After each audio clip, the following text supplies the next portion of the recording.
Let's go ahead and play a little music and start this podcast.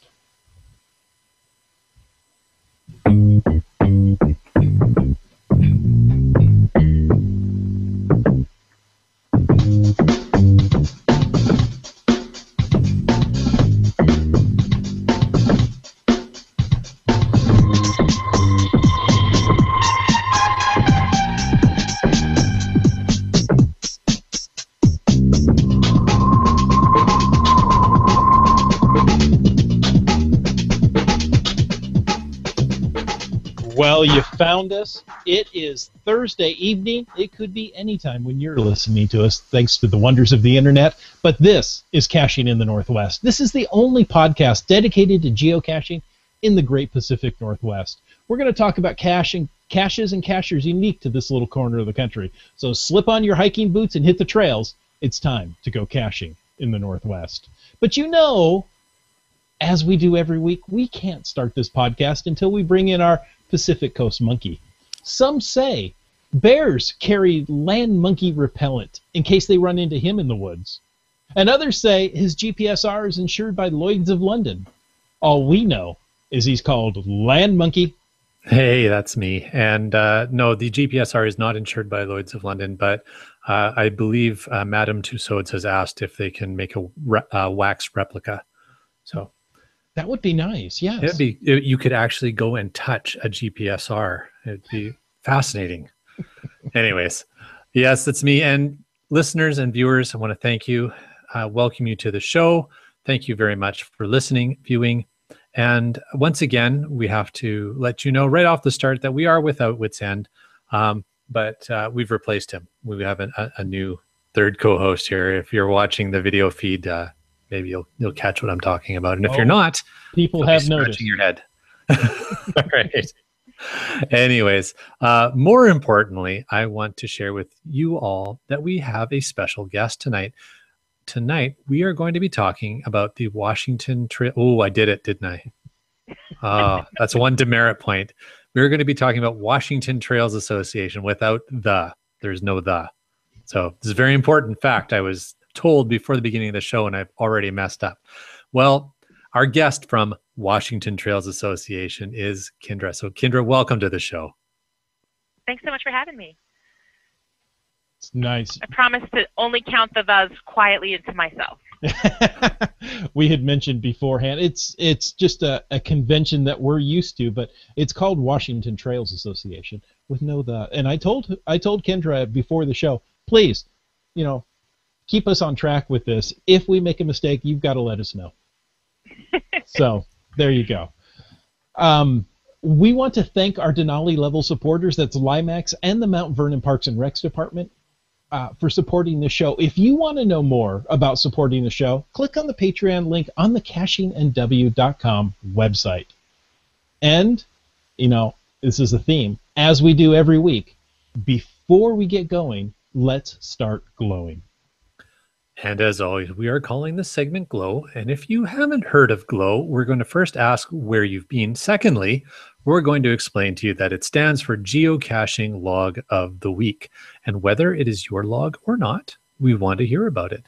If you have read, if you have encountered in the wild an interesting, amusing, passionate, creative geocache log, send it to us. Send it by email to feedback@cachingandw.com. Call it in and use your very own voice to share it at 253-693-TFTC. Or, and this is really super technology amazing coolness, use the voicemail tool on the website and show us how you glow. Now, we received this log from friend of the show, IHAM, who happens to be in the chat this evening. Good evening, IHAM. Hi, IHAM. Starts off with, oh my gosh, I am so confused. We were supposed to be finding my very first geocache, and it looks like we're crashing a party. Oh, we are crashing a party. It's a birthday party for a geocacher and the guests. I know that name and that name and that name. What a memorable first. And so fun to meet everybody and put brains together over a couple of puzzles. Thanks, Camp Clan, for the party and for the token. And happy 40th to who's now known as IHAM. That's KK7UZ. A special thanks for the cache kit, Dan. I look forward to seeing everyone again. I had to throw this in because on this episode, we're going to talk about a birthday event of sorts. And, we just had some birthdays in the past. And can you imagine going out for your very first geocache, and it's an event, and it's a birthday party event on top of that? Talk about showing up feeling a little unprepared. Exactly. So, fun log for that one. It was. That's hilarious. And so thank you very much, IHAM, for sharing that. That was a great laugh. Wet Coaster wants to know, Land Monkey, if that's Bryling's alter ego on the wall. No, but there has been talk on Facebook about that, and I'll drop a little hint. Even though we have a contest in the works right now, so I don't want to railroad that. There will be very soon another contest announced on Twitter to name the bear. Oh, I'm very excited. Yes. IHAM says I have to make sure that I acknowledge RX Gal for that log, and you're correct. You're right. Mm-hmm. Now, we have a little bit of news that we want to talk about before we get into our main topic.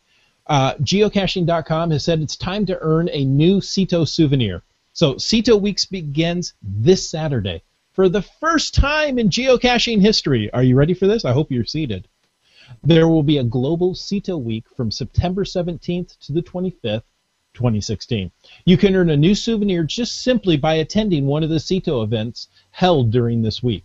Now, in case you don't know, CITO isn't a proper word, it's rather an acronym. That's for Cache In, Trash Out. And it's an environmental initiative supported by the geocaching community. Since 2002, CITO has helped preserve the natural beauty of cache-friendly spaces. In that time, more than 240,000 people have volunteered at 11,000 CITO events. So, folks, go out there. Not only do you earn a souvenir, but you help clean up the geocaching game board, the earth that you live on. So go out this week to a CITO event and pitch in.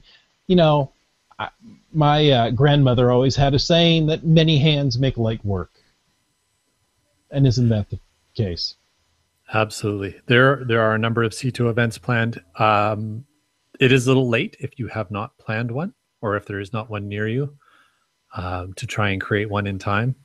I don't think you will have enough time by the 25th. Yep, so you need 2 weeks, but there are many. And it is very simple with the new geocaching website search to find a CITO near you. So get out there, have some fun, meet some new people, meet some old people, meet some old people that are new to you, meet some new people that are old to you.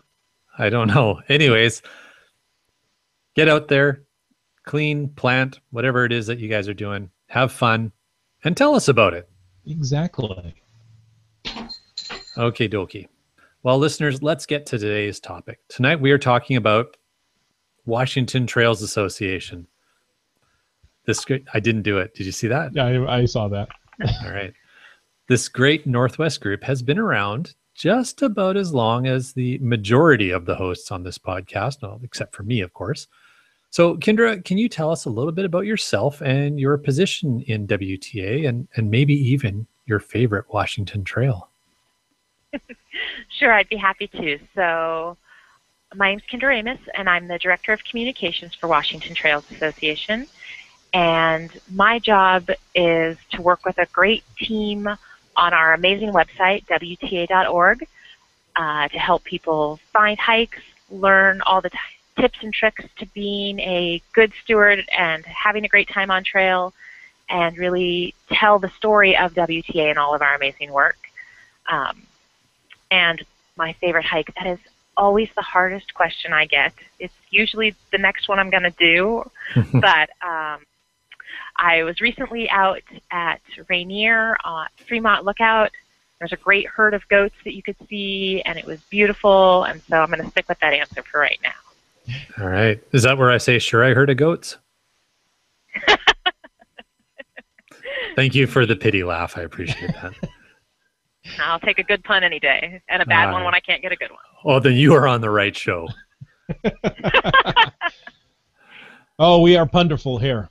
Mm-hmm. Well, thanks for that. Now, we're so glad to have you on the show tonight because, well, not only did we mention the CETO getting out to clean, but we love trails. I mean, sure, there's geocaches in the city, but there's nothing like getting your feet on a trail and, hiking up a mountain just for the beautiful views. So can you tell our faithful listeners a little bit about WTA? What's it about? How long has it been around? Definitely. Things like that. Definitely. So WTA is a nonprofit hiking organization. Our mission is to protect and promote trails across Washington and really help everyone experience the joy of hiking and make sure that generations to come can do the same. We are celebrating 50 years this year, and really it's all about kind of building a community and protecting the places we love. So we have a volunteer trail maintenance program where people can actually come out and build and maintain hiking trails, and that's great. We do over 140,000 hours of trail work across the state every year. Wow. From city park to national forest. Yeah, it's amazing. More than 4,000 people giving up their time to give back to the places they love. And we, of course, work online to kind of educate and inspire hikers. And we have a youth program to help kids get outdoors and be the next generation to stewards afterwards. And then we have an advocacy program that really works to be a voice for trail lovers at the state and federal level and make sure that there's appropriate funding so that we can invest in these places that we love. So, Kendra, I'm gonna go off script a little bit, and I do that every once in a while. But I'm fascinated the fact of how many volunteers are involved, and I'm assuming you guys are a nonprofit. Definitely, yes. And it seemed to make sense given the situation. But how did this all come about? How did it start? Yeah, so it's a great story. Hiking guide author Louise Marshall was leading hikes with the Mountaineers, and she wanted a way to share what she was finding on a hike so that people would be prepared for the next time. So she started printing a little newsletter in her barn. She had a printing.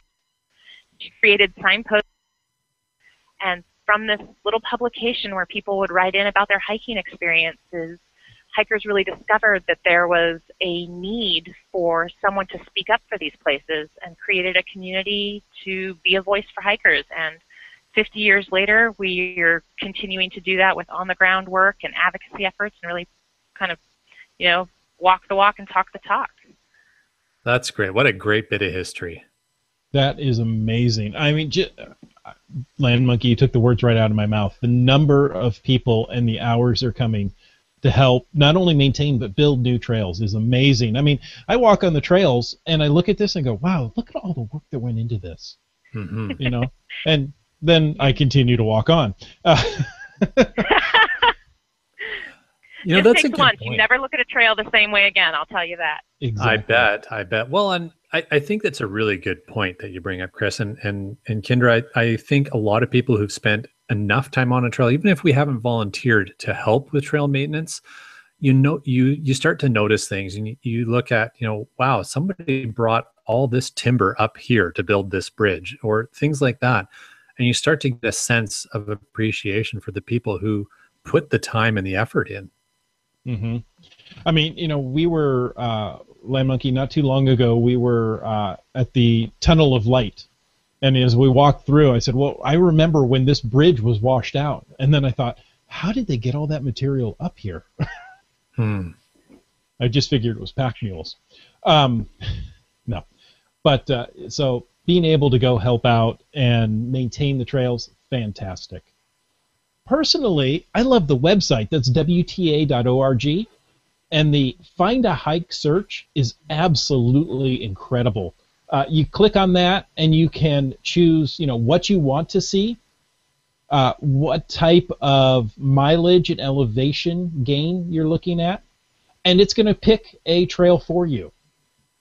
So I've used it a couple of times. My wife and I wanted to go out, and she goes, well, I want to go see, we're coming up on fall. Do you realize we're in the last week of summer?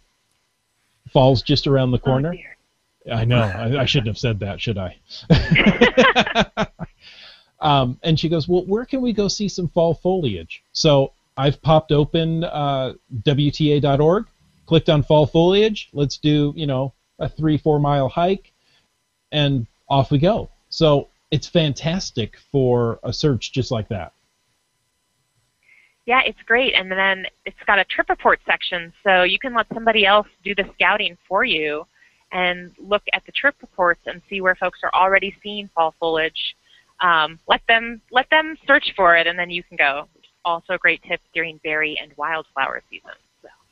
Oh, I never thought about berry and wildflowers. Well, That's berries very more cool. than anything. Yeah.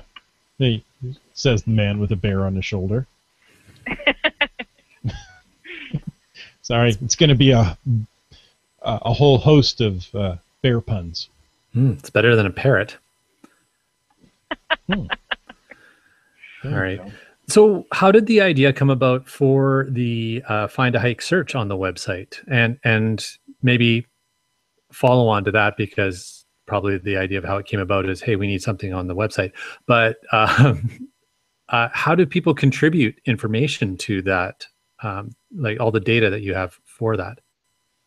Yeah, so it came about because in the early 90s, we had an amazing volunteer who, believe it or not, said WTA needs a website, and built us a website and the trip reports that go with it, which is really how people can contribute. If you go out and do a hike or a geocache, you can just submit a report to let people know what to experience on trail, which is not only great for the next person researching the hike, but land managers look at it to see if there's a tree down or if there's issues that need to be addressed on trail. So you can let folks know everything from, it was a perfect day, but be careful about that creek crossing 2 miles in, to the wildflowers are a week from perfect. Make sure you go now. Right on. Just see what somebody else is doing and then follow in their footsteps. Very cool. Very cool. And Kendra, I understand that in order to celebrate WTA's 50th, you guys are throwing a big party. And, well, us geocachers, as you heard earlier, we all love a party. So what can you share with us about that? Definitely. So this Saturday, September 17th, we are having a celebration at Snoqualmie Point Park. And it's really an all-day event from 12 to 6, where we're coming together to say thank you to all of the folks that have gotten us 50 years strong, and get excited about the next 50 years. So tickets are $15, and one of the fun things that we're doing is we've partnered with geocaching.com, and they're doing a special geocaching adventure the day of to kind of cache your way through WTA's history and learn a little bit more about some kind of hiking skills. Very cool. Is that a lab cache, Chris? Do you know? I do not know about that. I just know that I believe there are some physical caches that are going to be put out. Kendra, can you tell us more? Do you know the number of caches to find, and there are any 10 types? caches. Okay. You're pushing my knowledge at the types of caches, but that's okay. I do know that I believe it's a mix of some physical and some questions. Okay. I think there's a couple of activities involved, so it's a kind of a chance to really experience all the event has to offer, and that the first 100 participants that answer all 10 questions are up for a fun prize pack. So nice. And that's from some of your vendors that you have there at the event. That's right. I know that geocaching, Thermarest, Crochet Kids, and Boeing have all contributed to a great little goodie bag. So it should be. Wow. I got to peek in it. There's some fun things in there. So Plane you have tickets? a chance to win your own 737. We're both going on that Boeing angle. Oh, yeah, there you go. Maybe the hat. Yeah. You might get some plastic wings. Yeah. I hate to spoil the surprise. It could be, there could be a jet in there. Oh, there you go. Come on out if you want to be. It's a big bag. Yeah, it's a huge bag. It's a really big bag. Nice. This sounds like quite an event. Now, there are other things going on besides the geocaching. I know, it seems hard to believe for us geocachers. Anything else would be going on. Yeah, there's lots of great things. REI Outdoor School is going to be there with some classes on map and compass, and some great cooking demos throughout the day. We've got Craig Romano and Tammy Asars, who are both amazing hiking guide authors that will be doing some presentations. Craig just rewrote the classic 100 Hikes book for Washington, and Tammy just got off the Pacific Crest Trail and is ready to share her experiences with folks. And then WTA will have several hiking experts to help you plan your next adventure. I'm pretty excited. There's going to be a photo booth and an opportunity to practice setting up a tent to see how fast you can get it up. So a couple of fun things, some food trucks, and a beer garden that will be serving Washington Trails Ale, which is a special tangerine pale ale that Bellevue Brewing Company put together specifically for WTA's 50th event. So we're pretty excited about that. Oh my goodness, this sounds amazing. You even have your own beer brewed for this event. You've set the bar so high. I don't know how anybody can compete with this. That's how you know it's a party, right? Yeah, no doubt. No doubt. Right. So maybe you can help out. So I'm up from the Vancouver area in British Columbia, and you guys have said sort of the area where this is, but maybe help those who are maybe out of town and are considering possibly a drive down. Whereabouts in Washington is this going to be? It's about 30 minutes east of Seattle, and so if you're on Highway 90, it's going to be exit 27. It's kind of right at the foot of Mount Si, so you have a kind of beautiful backdrop of a potential hike, either pre or post celebration, and it's a great day just to kind of come and learn a little bit more and get inspired for your next hike. There's lots of great places to go in Washington for sure. So this is in the same direction as the Iron Horse area. Iron Horse Park, the Tunnel of Light, same general. It's same general area. I want to say it's closer to North Bend than yeah, the pass. Mm-hmm. Okay. Okay, that's helpful. Yeah. Thank you guys. Appreciate that. Yeah, North Bend is a good reference there from outside. Okay. So Kendra, for those who are keen to come and participate, what do they need to bring or prepare in advance? For instance, should they need to plan an overnight stay, meals? You did say there's food trucks, special equipment, like are there any kind of special gloves one should wear if they're going to speed set up a tent? Some low friction gloves, perhaps? There you go. No, really, I think folks should kind of bring themselves. I think you're welcome to bring a picnic if you want. It's a kind of a day-long celebration. Bring a chair and a water bottle and just kind of explore the different kind of partners and vendors we have out for the day. And it should be a lot of fun. If you are kind of getting tired, there's going to be a hammock lounge with thermarest. So you can no way. Take a little nap there. Oh man, I don't know if I've ever been to a hammock lounge. Now I have to come to see this. A hammock lounge with thermarests and a beer garden. I mean, come on. Sadly, they are separate. We've been talking about the hammock lounge all week because we're so excited about it. You have to have your beer first and then hammock lounge. They can't happen at the same time. But that can be managed. Yeah, that's awesome. Can you tell us one more time the hours of this event on Saturday? Yes, we will be at Snoqualmie Point Park from noon to 6 p.m. on Saturday. We've got fun things happening all day long. Nice. Well, I'm excited. I really want to go. Things have popped up this weekend. I'm still going to see if I can get away between noon and 6. I bet I can do it. It's at the gate. We hope you will join us. So. Perfect. That was my next question. Oh, it's a good question. Yeah. Yep, $15, and kids under 12 are free, mm-hmm. and we'll be selling them at the gate, so you can come on down. What if I act like I'm under 12? It hasn't worked for me yet, so I don't know. We will all be embarrassed for you, Land Monkey, if you act like you're under 12. Well, I usually do, but then it also makes it difficult to get into the beer garden, so I guess you have to choose which one you want. Exactly.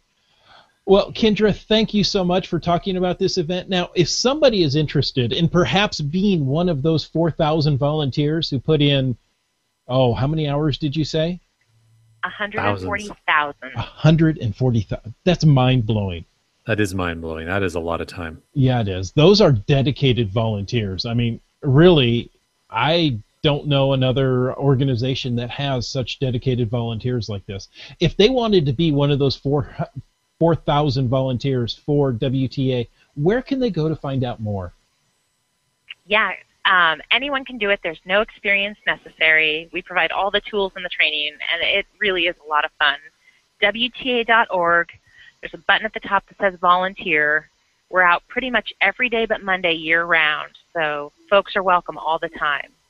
Wow. That's Very amazing. Cool.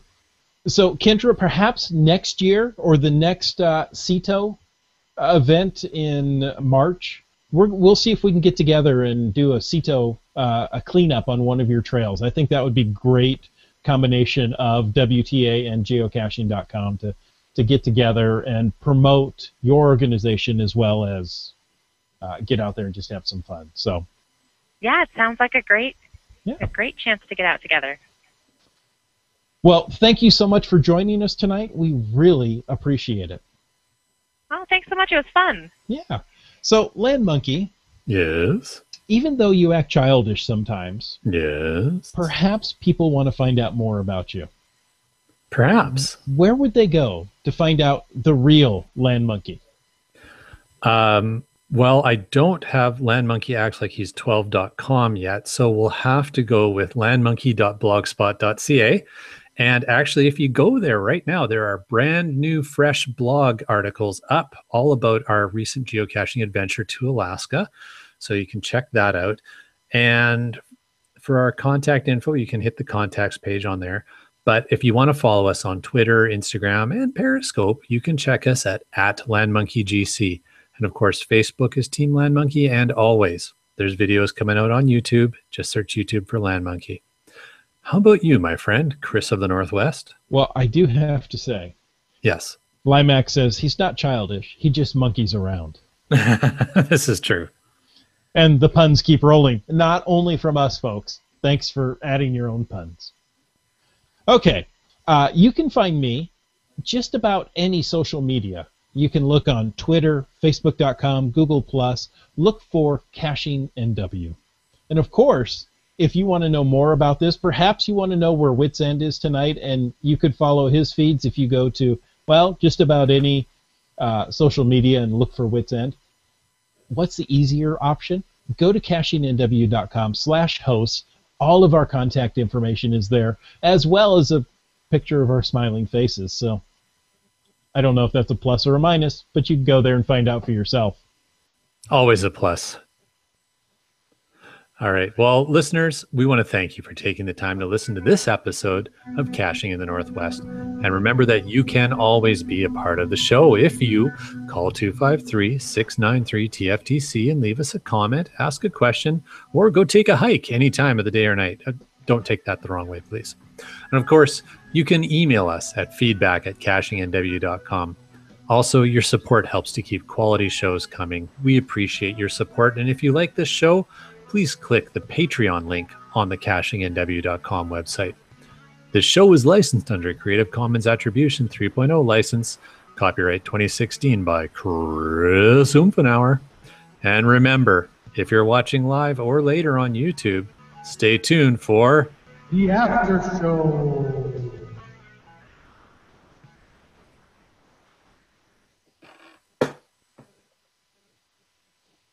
Okay, there you have it. We are officially clear of the recording that will go out on the internet.